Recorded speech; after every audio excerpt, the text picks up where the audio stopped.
Good day everyone, I'm Ronaldo de la Peña and I'll be discussing the dysfunctional behavior by Albert Bandura in social cognitive theory.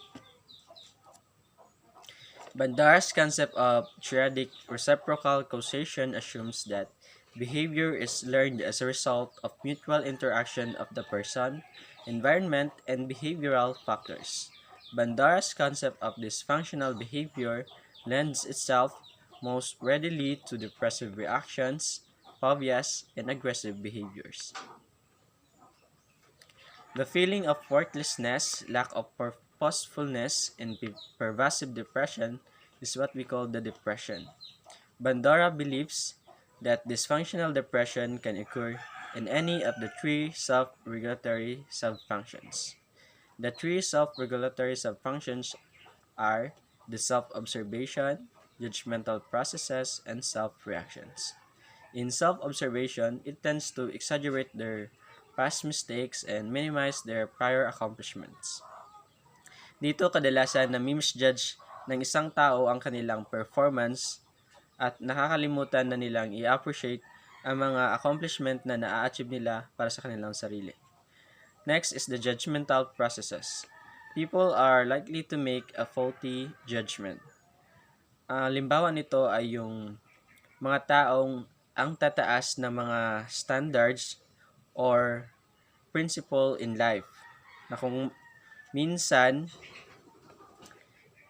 ito yung mga taong ang hirap i-meet ang kanilang satisfaction at ito ay nagdudulot ng depression dahil na mahihirapan silang i-meet ang kanilang standards para sa kanilang sariling kakayahan. Next is self-reactions. They treat themselves badly for their shortcomings. Dito naman, ginajudge nila ang kanilang sarili harshly, like hindi na nila pinapaligtas ang mga konting pagkakamali at pagkukulang nila sa kanilang sarili. Next is phobias. Phobias are fears that are strong enough and pervasive enough to have severe debilitating effects on one's daily life. It is learned by direct contact, inappropriate generalization, and especially by observational experiences.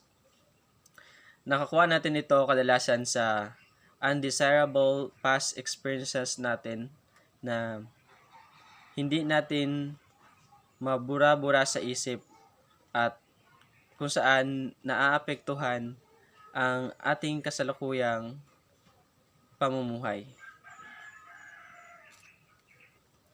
Next is the aggression. Aggressive behavior, when carried to extremes, it can also be dysfunctional.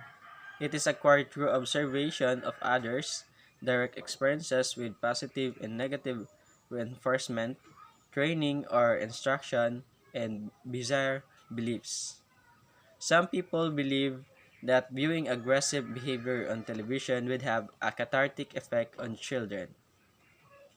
The study of Bandura, Rose and Rose, 1963, offered in some of the earliest experimental evidence that TV violence does not curb aggression. Rather, it produces additional aggressive behavior.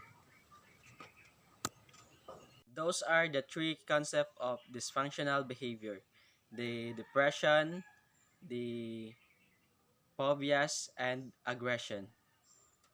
Next is the therapy. According to Bandura, deviant behaviors are initiated on the basis of social cognitive learning principles, and they are maintained because, in some ways, they continue to serve a purpose. The ultimate goal of social cognitive therapy is self-regulation. To maintain this end, the therapist introduces strategies designed to induce specific behavioral changes, to generalize those changes to situations, and to maintain those changes by preventing relapse. Bandura has suggested several basic treatment approaches, such as overt or vicarious modeling, where people who observe live or film models performing threatening activities often feel less fear, and anxiety and are then able to perform those same activities. Next is covert or cognitive modeling. Therapists train patients to visualize model performing fearsome behaviors. And last is the inactive mastery.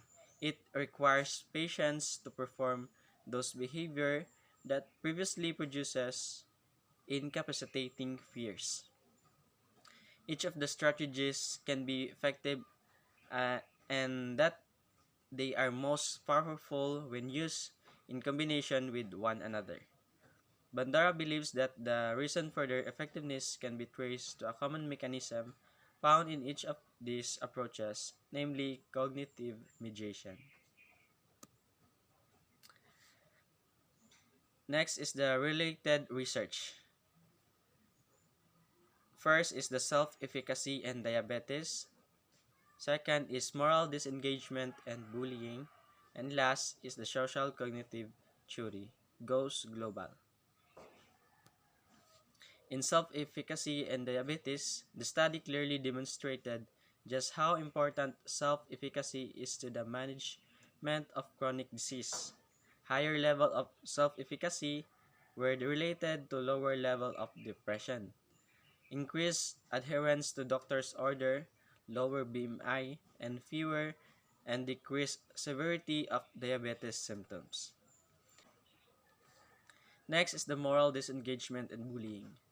When we do bad things, we can convince ourselves that our behavior really was not bad or immoral, that the normal standards of morality do not apply to us in that situation. This is what social psychologists call moral disengagement. One area of pressing social concern relevant to moral disengagement is that of bullying among youth. Bandura and his colleagues have developed self-report scales to measure proneness to moral disengagement that capture this mechanism, and this scale have been modified for use in a variety of population.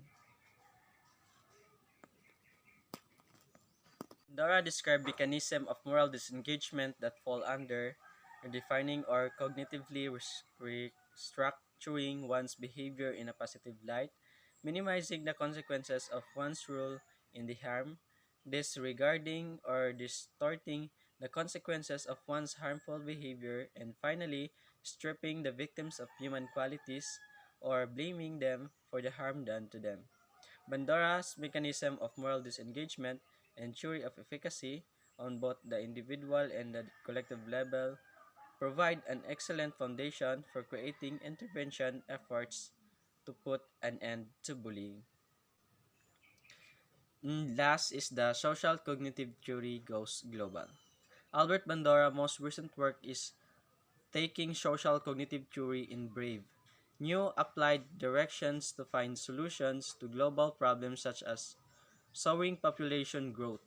In collaborating with the Population Media Center, a group who brings entertainment, education for social change to Africa, Asia, and Latin America, Bandora has helped produce serial dramas that encourage evidence-based positive change behavior for television and radio audience to model via observational learning. These mass media production have been shown to improve viewers' perceived efficacy to determine their family size, increase the use of contraceptives, and promote the status of women in the family, social, and educational life. Next is the critic of Bandura. Albert Bandura has evolved his social cognitive theory by a careful balance of the two principal components of theory, building innovative speculation and accurate observation. The usefulness of Bandura's personality theory, like that of other theories, rests on its ability to generate research, to offer itself to falsification, and to organize knowledge.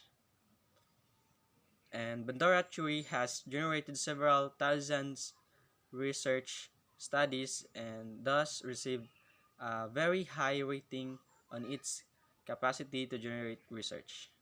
On the standard of falsifiability, they rate Bandora's theory high. On its ability to organize knowledge, Bandora's theory received a high rating.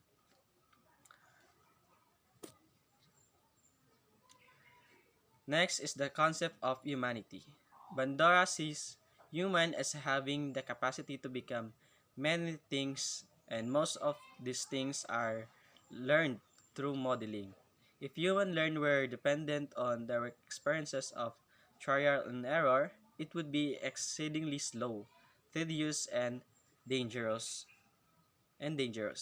Fortunately, humans have evolved an advanced cognitive capacity for observational learning that enable them to shape and structure their lives through the power of modeling. Bandura believes that people are quite plastic and flexible are the essence of humanity's basic nature. Interesting point of view of Bandura in concept of humanity is that Bandura's concept of humanity is more optimistic than pessimistic because it holds that people are capable of learning new behaviors throughout their lives. Bandura's social cognitive theory, of course, emphasizes social factors more than biological ones. Moreover, social factors are clearly more crucial to the other variables. Bandura's emphasis on uniqueness, however, is moderated by biological and social influences, both of which contributed to some similarities among people. And that's the end of my report.